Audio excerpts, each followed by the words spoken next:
Good morning, good morning. This is Jacqueline Richardson, Miss JJ Diamond, Deja, Jackie, whatever y'all call me. First, we want to thank God that we've made it through another day. We always got to thank God. Let's see what the weather is today here in Charlotte. Alexa, can you tell me the weather today here in Charlotte? Right now in Charlotte, it's 73 degrees Fahrenheit with cloudy skies.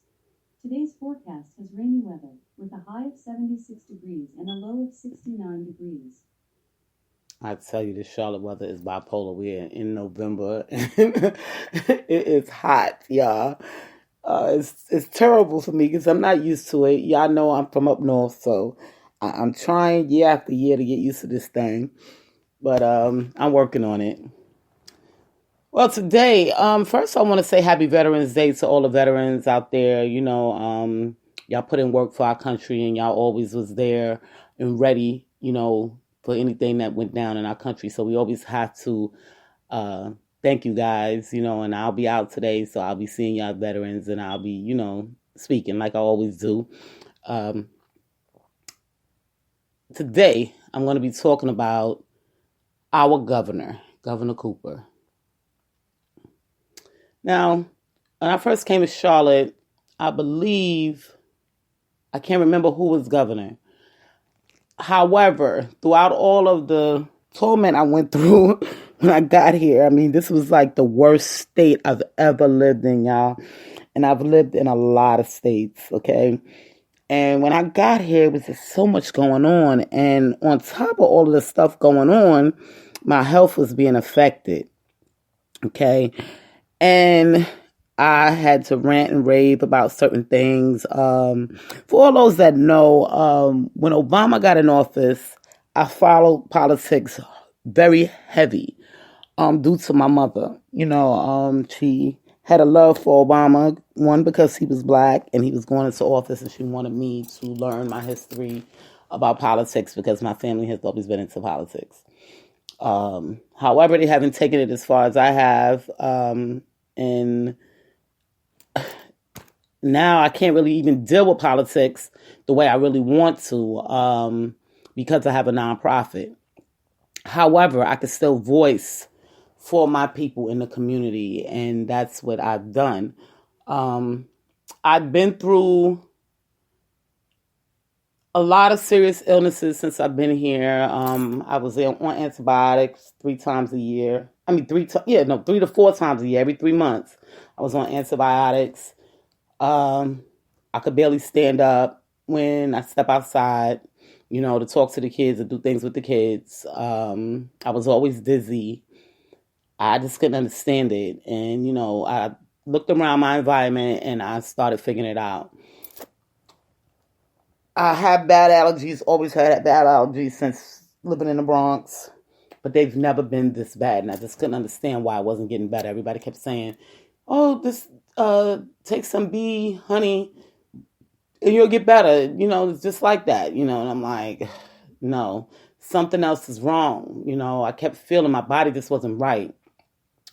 My father, he was living in the community. He was diagnosed with CPAP.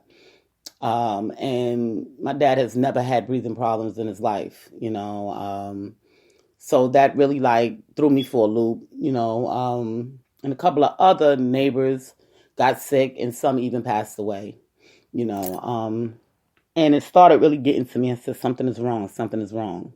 A lot of my neighbors would come out and they'd be sick.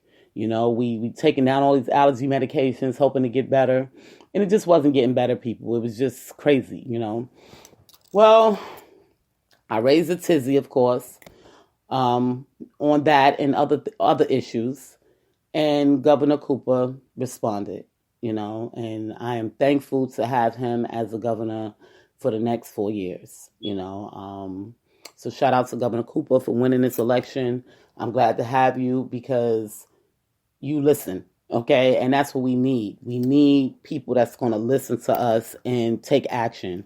And you've done that. But now, since you've taken action, I'm ready to give you the rest of what we are experiencing down here in Charlotte.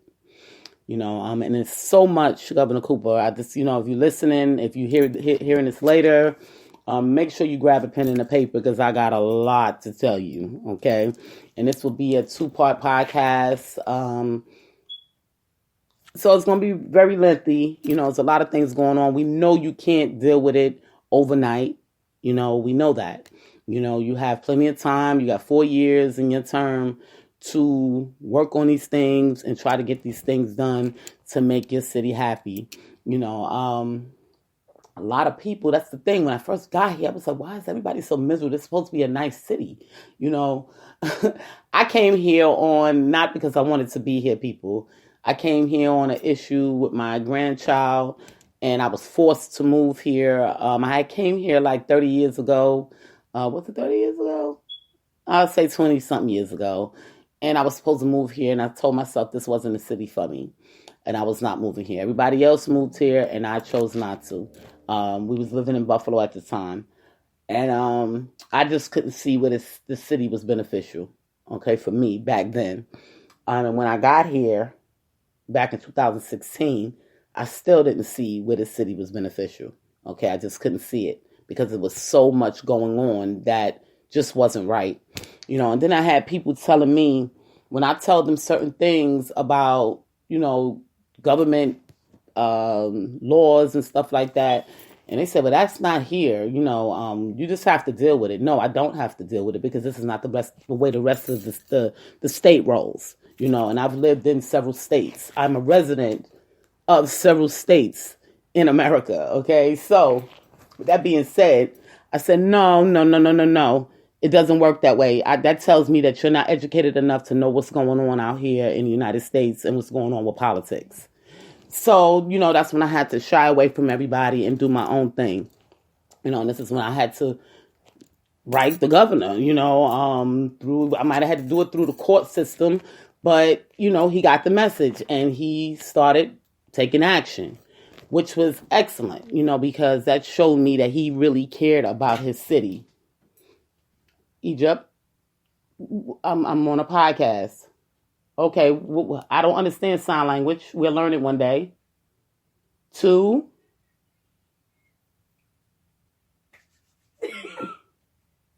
money. 2.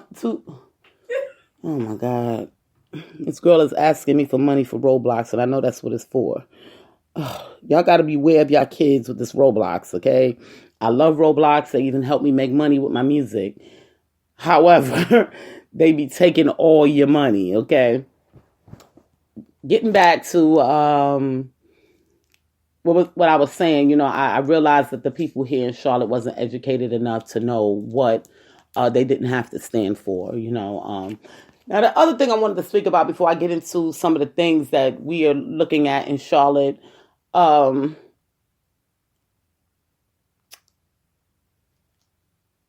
Charlotte is a beautiful city, okay? And its surrounding areas is beautiful.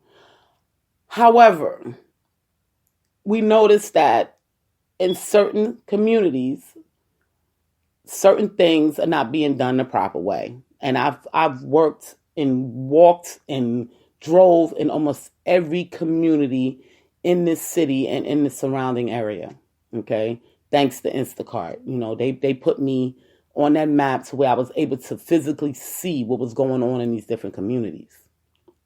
However, with that being said, I was able to see where things are needed in each community. So, because I'm not only talking about the city of Charlotte, I'm also talking about the suburbs as well. Okay, that I've seen things that needs to be addressed, with people, maybe elders, veterans, I've seen so much. It's just unreal of the things that I see on a daily basis. And Governor Cooper can't help us if we don't tell him what's going on down here. He's in Raleigh. He can't see. Yeah, he got social media. Throughout the whole world, social media is crazy. So he really can't tell if this stuff is really going on in his city or how bad it really is unless we tell him. Okay, and I realized that, a long time ago, I was taught that. How can someone help you or change something or even evaluate it. They may not even change it, but to evaluate it to see if a change can be made. Okay? How would they know if you just sit back and take whatever? Okay? So this is where I come in at, and I speak for me and my community when I talk, and I speak for all of the communities that I go into and I've worked in throughout Charlotte and the suburban areas. Now, I want to say this also, when I first started making music, I want to tell y'all a quick story and then I'm going to get into this. When I started making music in Baltimore, in Maryland, I'm going to say Maryland because I lived in Harford County, Maryland, people, which is the suburbs of Baltimore. However, Baltimore was my city, and I went to Baltimore City every single day of my life, and people would say, Baltimore, how can you deal in Baltimore? Well, I'm from the Bronx, okay? So when you come from the Bronx, going into a city like Baltimore is nothing compared to the Bronx, okay? But when I got here to Charlotte was worse than Baltimore, okay? So I'm like, you got to be kidding me. And this is supposed to be a big, beautiful city, they got all these beautiful businesses, but the things that were going on here in this city was like unreal. Baltimore got to worry about getting funding to build their city. This city is funded and built, and the things that go on in it is like unreal. So, so my mind was going in circles, people. I was just like, what's going on here? And when I was in Baltimore, I had people saying to me, well, you're making music and you on the top. I was on the top of Reverb Nation charts, for the whole city, for over 3 years straight. And, they kept saying to me, well, you have the money to do these things. Look where you live at. And I'm like, I'm homeless because I had lost my home. I had lost my job, my business. And I said, but I'm homeless right now. So what are you talking about? I'm trying to understand where these kids and some of these adults was coming at me. And they said, you don't get to see the things that we see. You don't get to live the things that we live, even though you're homeless. And I didn't understand that. So I told myself, I'm going out to the city of Baltimore and I'm going to spend time with them. I used to spend time with them, but I was always working when I spent time with them. It wasn't spending time with them in the community. So I actually physically went out to the community and visited the community of Baltimore and walked the streets of Baltimore. Okay. It was hot. It was a mess, but we got through it. And when I did this thing, I even cleaned the streets with the people of Baltimore, so I can understand where they were coming from. Okay. Now, this is something that a lot of politicians don't do. They don't come out to the different cities to see what's going on. We ain't saying you got to clean the streets, but it's always good to come out and visit your city. And that's one thing I want to say about you, Governor Cooper. You came out to the radio station here in Charlotte. You made it. You made time to come to the city of Charlotte and say, hey, people, I want to be your governor. I'm going to do the best I can.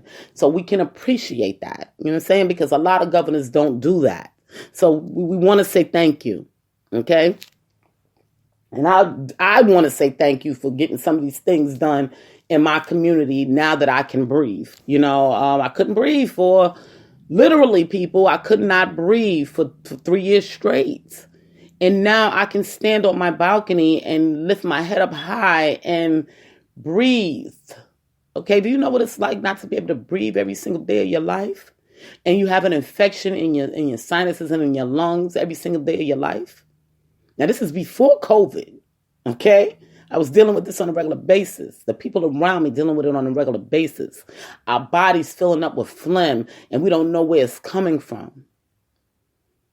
But he got the message out, and these people are starting to take care of it. And I thank you, okay? Now, I still got other issues going on, and we will speak about that. It's not going to be 100% until these people here in Charlotte do the things that they're supposed to do. And we're talking about landlords. We're talking about this communities in general, and I'm going to talk about all of that. But first, I want to start with the veterans, okay? We see a lot of homeless veterans out here, Y'all got all these buildings, empty warehouses all over the place, okay? Why is there not a veteran shelter, okay? Why are these veterans not able to get Section 8 or get some type of help to get off these streets?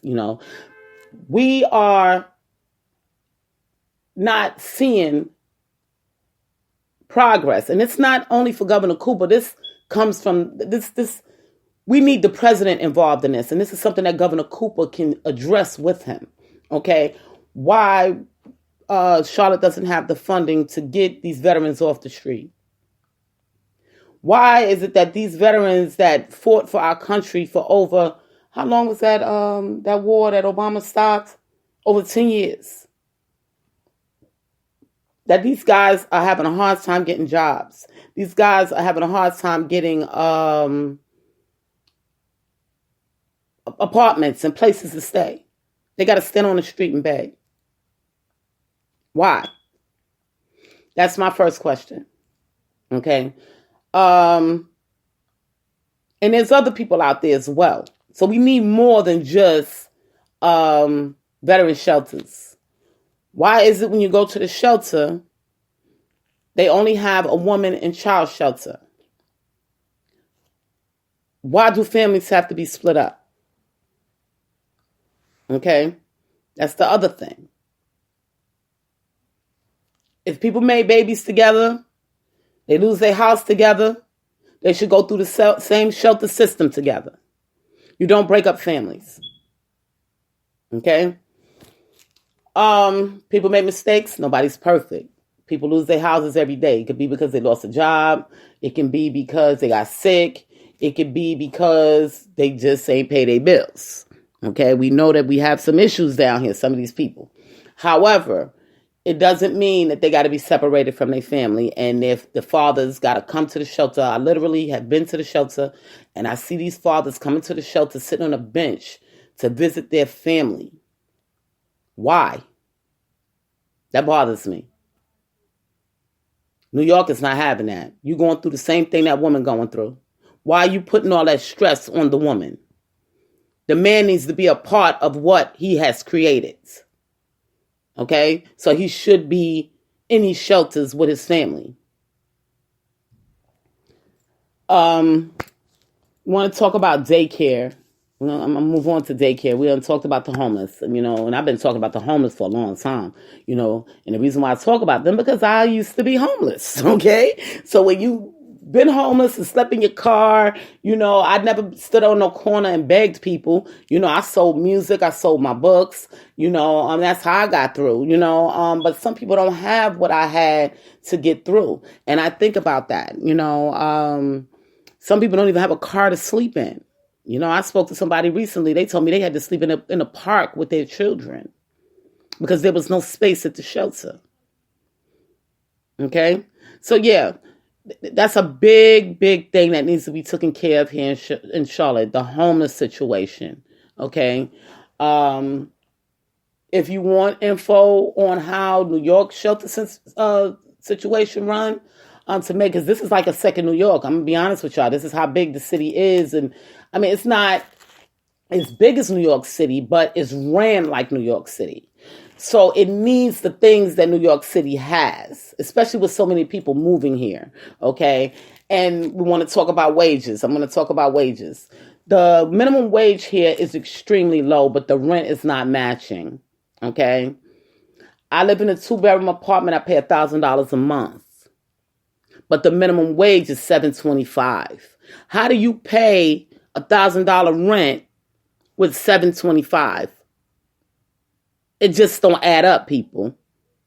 So you can't raise the rent and then turn around and not raise the minimum wage. Okay, you got people as supervisors out here making $9 an hour because that's higher than minimum wage.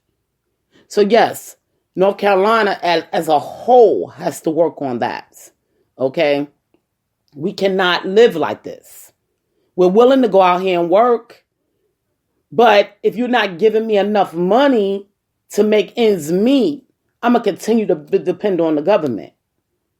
Okay? And the way it works for money to recycle in the government is people work, they pay taxes, and then the money is put back into the government and brought back out to the communities. That's the way it works. The money is recycled. So if the money is recycled, how am I going to recycle this money if I'm constantly dependent on you? Okay? So y'all got to come up to speed with this thing. I don't know who's running this lower southern area, other than the governor when it comes to legislation. But y'all really need to sit down and figure this thing out, because it just doesn't match. Okay? I can't pay $1,000 rent, $150 light bill, okay? And those are the basic necessities off of $7.25 an hour. It just can't be done. Okay, y'all do the math. And that, like I said, that's a North Carolina thing, statewide. We're not just talking about Charlotte. Now I want to talk about the things here in Charlotte. This is the other thing. Now, daycare. I remember when I first came here, okay, and I was trying to get a job, okay, and we're going to talk about also y'all fees on some things. Matter of fact, I want to go back first. I want to talk about the DMV. When I first came here to Charlotte, I possessed a CDL, okay? And I've had my CDL for many years. I got my CDL when I was in Buffalo, New York. Shout out to Buffalo, New York. And I've carried it from Buffalo, New York to Maryland, and now here to Charlotte. I had applied for a job in the vending business, with Utz. Y'all know I used to work for Frito-Lay, and Utz is their competitor. They would hate to hear that they both names is in the same podcast at the same time, and I do apologize, Frito-Lay. However, I applied for this job. They knew that I had left Frito-Lay, and they knew that I had the experience, and they wanted me on board. Okay, the job paid $45,000 a year. Okay, coming to Charlotte, that's a good wage. Okay. However, they told me that Egypt, you cannot. This is a very important podcast. To talk to you. Okay, alrighty. Because she has this thing with interrupting me when I'm trying to talk. They all do it, and it pisses me off, y'all. When I got here, and I got the job, I'll never forget, I was the happiest person ever, because I went through a major struggle, and that struggle was trying to even eat. That's how serious that struggle was here in Charlotte, okay? And that's another thing I want to address, okay? And matter of fact, since we're moving in that direction, I might as well go back. When I first got here in Charlotte, I was looking for work, and it was, people here that wasn't working, so I knew it was going to be hard for me to get a job. However, I said, I'm going to go in the route that I've been working, and that's in sales, and I'm going to look for those type of jobs. However, I did, but y'all know it's a process. Everything is a process. So, I filed for food stamps, okay? And before I can even get expedited food stamps, no, I didn't even get expedited food stamps. I'm sorry. I applied and didn't get anything for over 45 days because of my significant other not being able to get proof of his pay in Maryland. He drove a cab and he had like some type of sheets that they used to fill out. And he couldn't get a hold to his boss to fax the stuff down, okay? They refused to give us food. Okay, I'm sorry to say, Charlotte, I have to tell on y'all because we starved, literally. I wrote the song Conscious during that time, okay? Because I was hungry. I'm going to be honest with y'all. I was hungry, okay? I thank God for the people around me, and I thank God for my aunt in Washington, okay? Because they sent money. My aunt sent money down so I can eat. My children can eat.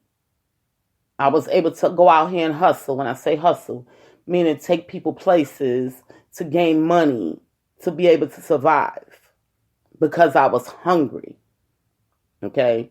Every time, now I have a bad stomach. Every time I go out to the pantries, okay, the food was expired.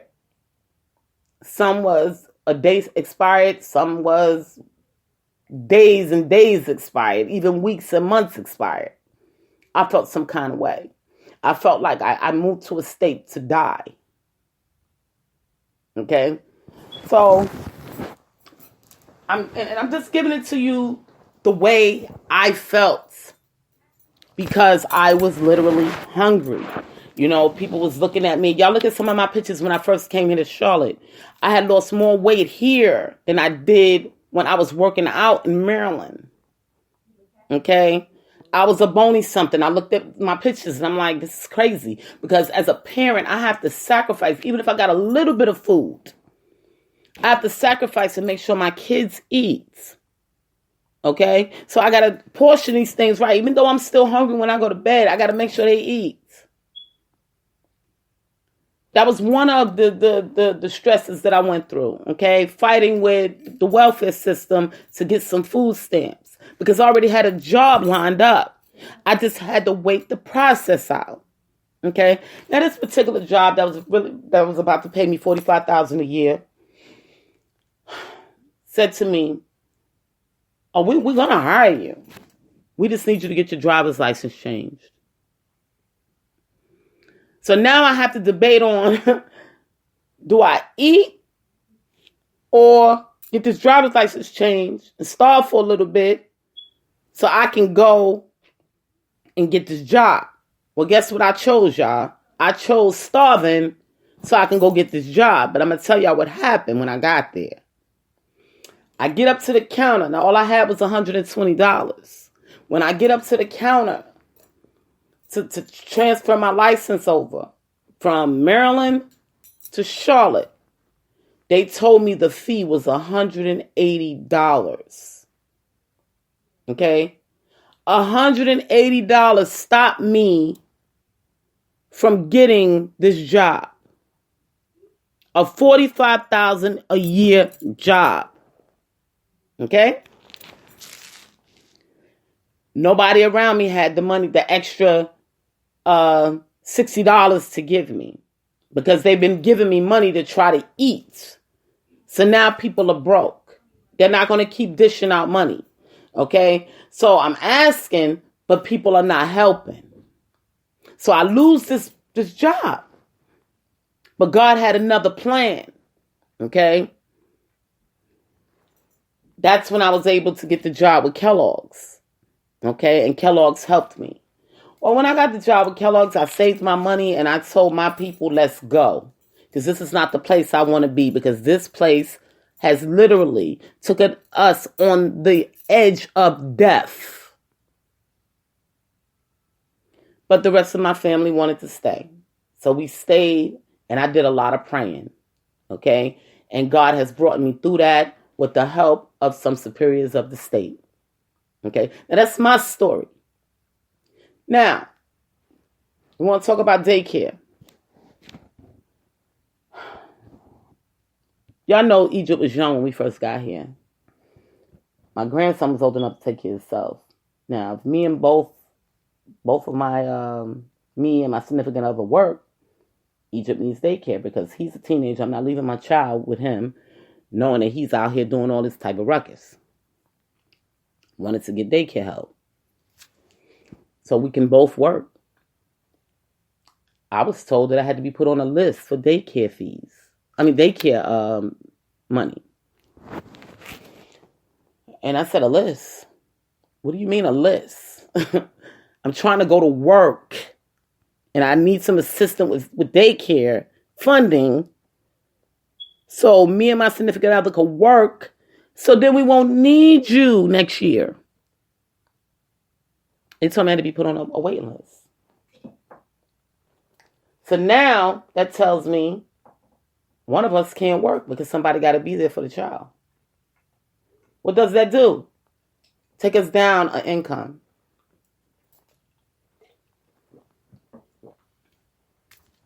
So now I start feeling like this state don't want people to elevate if they're poor. Okay? Now, granted, I'm making money with the music, but it's not a whole bunch that I want to write home to mama about, even though my mama just passed away. Okay? And I'm not out doing shows, so I'm not getting those big bucks and thousands of dollars. I'm getting just a couple of hundreds here and there. Okay?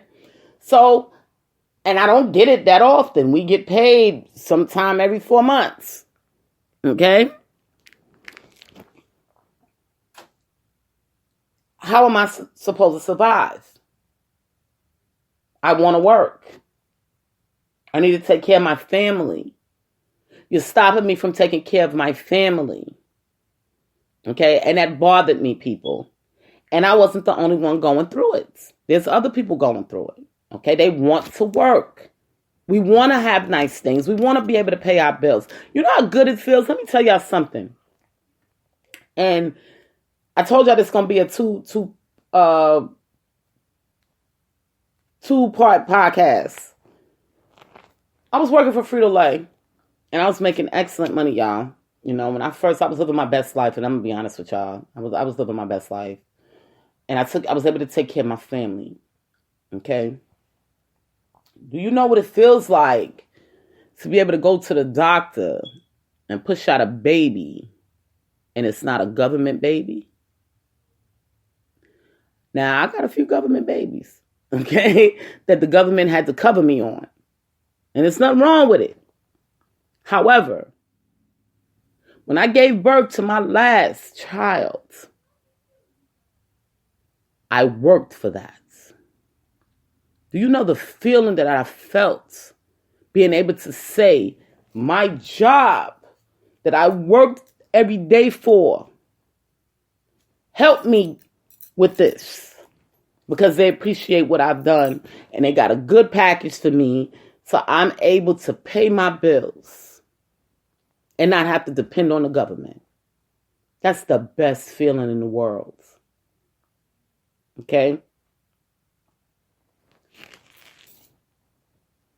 Getting back to the daycare situation. Daycare prices are all-time high. They're unreal. And y'all need to stop them. It's just too much. And I get it. You put in a lot of work taking care of these kids. You know, I get it.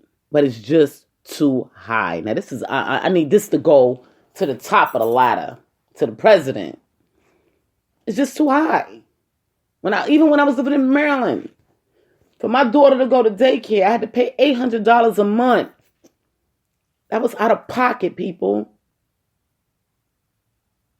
Y'all do the math. How much I had to pay within a year's time.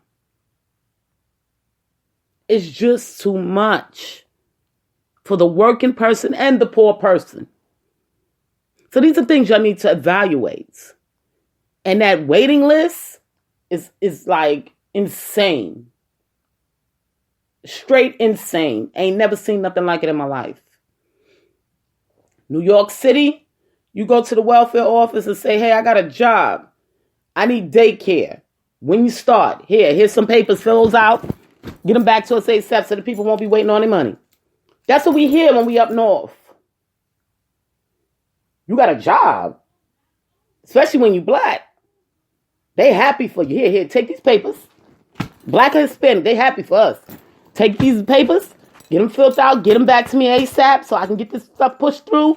Find your child a daycare, and we got you. Go to work. Do that thing. Because welfare is temporary. That's the way we look at it up north. It's temporary. It's not a life thing. Okay? So this is why I couldn't understand how I get down here to Charlotte and I got to be put on a waiting list to look for a job. Really? It doesn't make sense to me. So, Governor Cooper, that needs to be addressed ASAP. When you got these young girls out here ready to work, they want to get out here and do right for themselves, give them the opportunity. Don't strip them of that. Even if they come back to you months later because they failed. But at least let them try, because some of them may not fail. They may not ever come back to you. Those are the people that you want in your city, because those are the people that's going to be putting in them votes. Them same people that you gave an opportunity. Okay, moving on. I was talking about the homelessness. Now, the government is out here throwing out all this money to help people throughout this COVID. But yet and still, y'all closed the Section 8 list 3 years before the COVID. And y'all spent more money during this time than y'all would have if y'all would have kept them Section 8 lists open and people would be in homes. So y'all need to evaluate that. That's just something that I'm seeing. I'm like, did that really make any sense for y'all to put a freeze on housing? And now y'all throwing out millions and millions of dollars to keep people in their homes? Don't make sense to me. So y'all need to evaluate that. We talked about the minimum wage, okay, daycare, Amazon. Y'all know I work for Amazon. Oh, he's the top paid in Charlotte. And of course, if you can't live off of $7.25 and somebody's paying you $18, you want to take all the abuse you possibly can because you need the money. Okay? But he needs to know, and I feel like Cooper needs to address him on this. He needs to know that there's labor laws. Okay? And certain things you just can't do to people. And he has some things going on in that building. And Governor Cooper, if you want the facts, because I don't want to stop him from getting employees. I don't want to stop him from making business by slandering his name. But he got some things that's just not right going on in this company. And it's not allowed, okay, in other states. Okay, and I know for a fact it's not allowed. And a lot of these companies allow certain things in this state because y'all allow it. Okay? And I even noticed with Frito-Lay, they doing some of the same things that the other businesses are doing because y'all allow certain things. But the people don't benefit, okay, which keeps them attached to you, okay, which you have less money to spread around, okay, to these other things that needs to be addressed. So they're using you, okay, they're playing you. Pretty much. Okay? They're saying, okay, well, this is the law, so we can use them to the bitter tea, and who cares? We let them deal with it with the government. If they want health care, if they want full-time work, or if they want this and they want that. They don't care about you. They're just a company coming into your state, using your people to get their business done. So they don't care about the monies that they're taking away from the government, the state's budget. They don't care about that. And that state budget can be used other places. So that's something that you need to look into. And like I said, if you want further information on that, you know how to contact me. I will be glad to give you some of the information that I'm seeing out there when it comes to these jobs and them forcing them off on the government to pick up the pieces. Okay. We wanted to talk about garbage. Ooh-wee. And I know this is not your thing, but you have to get a hold of these people and make them do their jobs. I'm seeing in a lot of communities, and my community is one of them, where the garbage be falling over. They don't want to, I guess, pay for an extra day to have these garbage picked up, so garbage won't be around the community. Well, you got to set some laws in. If they can't afford to pay for it, then they should not be a part of the HOAs. They should not make the people pay for their garbage pickup or whatever. Something has to be done, because I hate coming out of my building and I forget what y'all call it. It's crazy because I used to work for a garbage company. The garbage is pouring out of the garbage. The garbage company is only going to come out as much as you pay them. As much as you, basically, based on the service that you required, that you claim you required and you're paying for. Okay? The other thing I wanted to address when it comes to these communities. Now, I've lived in several communities, and majority of the communities, when they have, and I'm not talking about here in Charlotte and up north, and this is just something to think about. I'm not saying it's something that you have to implement right away, but it's just something to think about. In a lot of communities up north, you walk in a community, they have fire extinguishers. Okay? There is even some here in Charlotte, but not all of the buildings have it. Okay? So that needs to be addressed, that there needs to be fire extinguishers in every building in Charlotte.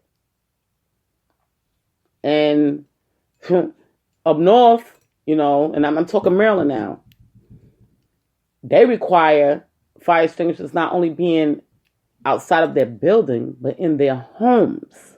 When you move into a home, you're going to go up under your sink, and there will be a fire extinguisher under your sink on a bracket.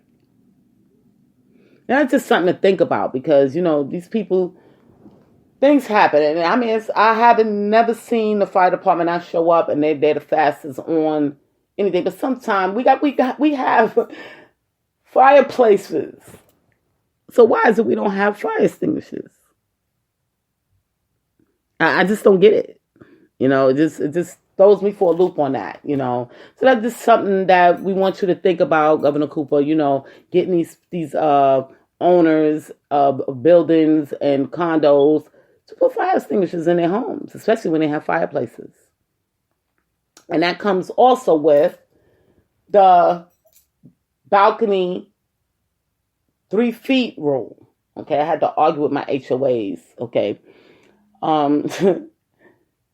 she pisses me off. I can't stand her. Sometimes I feel like she just be targeting me, and I'm I hate to call a person stupid or dumb, but sometimes you have to tell people that they're just not educated enough to know what's going on. Okay, and I read the rules here in Charlotte, and Charlotte rule says, and so this is why I speak and talk the way I talk, because I want y'all to understand how people just don't understand things when it's written in lawyer language. Y'all have to learn to step down a little bit and put this stuff in plain English so people will understand what you're trying to say. Okay? This woman claimed to be educated, and she didn't even know what a regular grill was. Okay? And she told me she was 40-something years old. Okay? How do you not know what a regular grill is? A regular grill is a charcoal grill with no propane. Now, we know propane has gas and it can blow up, tick, tick, boom. We know this. And of course, you don't want that on your balcony. But a regular grill shouldn't be a problem. And it's not a problem according to the laws of North Carolina. But the way it's worded, the people don't understand it. So we have to get to the bottom of how we address some of these things in plain English so the people will understand, because it causes a lot of problems.